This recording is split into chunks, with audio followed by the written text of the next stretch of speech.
Oh baby, I'm gonna nail it now. I'm gonna nail it to the wall. There are more than a few tests out there of the Fuji X-PRO2, but none of them, not one, except for this one right now, has done a test of the ultimate resolving power of the Fuji X-PRO2. Not one. Why? I love Fuji lenses to death. They're excellent. 35mm F2, exquisite. But what? If we were to post a hypothetical, what is the absolute maximum resolving power of the Fuji X-PRO2 if we were to use an incredible God lens? Well, baby, I got it. Recently acquired from the awesome folks.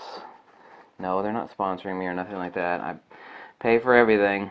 The Ultron 35mm F1.7 Aspherical. Absolutely exquisite. I mean, it will just make you melt. Not the 35mm F1.2 Nocturne Aspherical, which, by the way, is the world's, which I've done testing on the X-PRO2 as well. All the files are below, and this is the world's fastest ever created 35mm F1.2.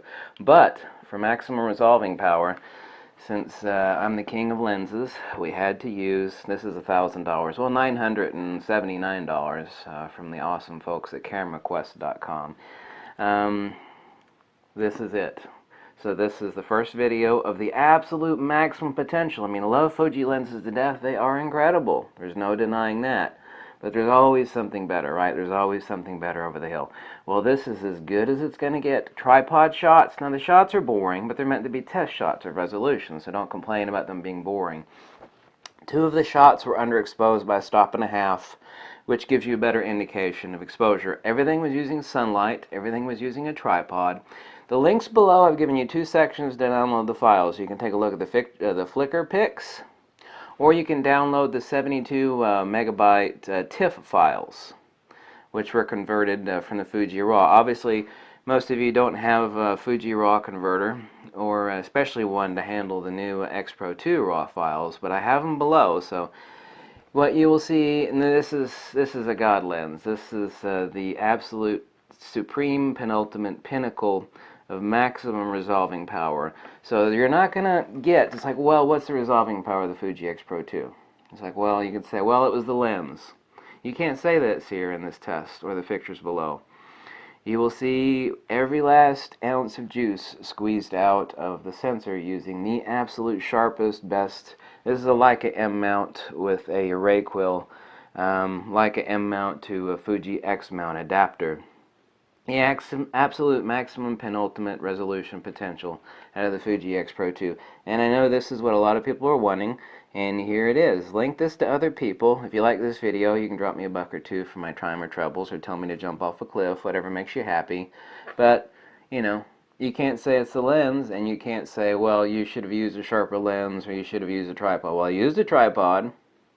Okay. No camera shakes involved. Use the absolute, better than any Fuji lens. That's not no slant against Fuji lens. I've got a lot of Fuji lenses, but this is as good as it's going to get. So you've seen it. Now, it's not a test of a low light absolute resolution. You know, I only exposed 2 of the shots, a stop and a half under, and they're all sunlight lit, so we don't have to worry about fluorescent or you know, color temp issues. And I didn't correct for anything. All I did was convert the Fuji RAWs to really large TIFF files. So if you want to suffer those large TIFF downloads, go ahead and do that. Or you just want to take a look at the you know, the JPEGs that are up on Flickr, you can do that too. I mean, either one's going to give you a really good indication. But obviously, the answer is that yes, the Fuji X-PRO2's resolving power is the tits.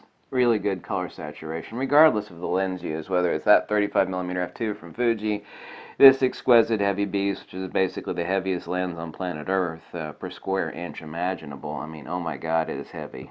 Just, I mean, it has its own little satellites rotating around it. It has so much weight to it.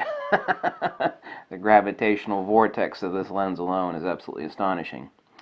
So that was using the 35mm F1.7 Aspherical Ultron from Voigtlander. Silk, sex, and sugar, sharp as it gets, period, balls out, flat out. The steps on the balls of every Fuji lens made by Fuji.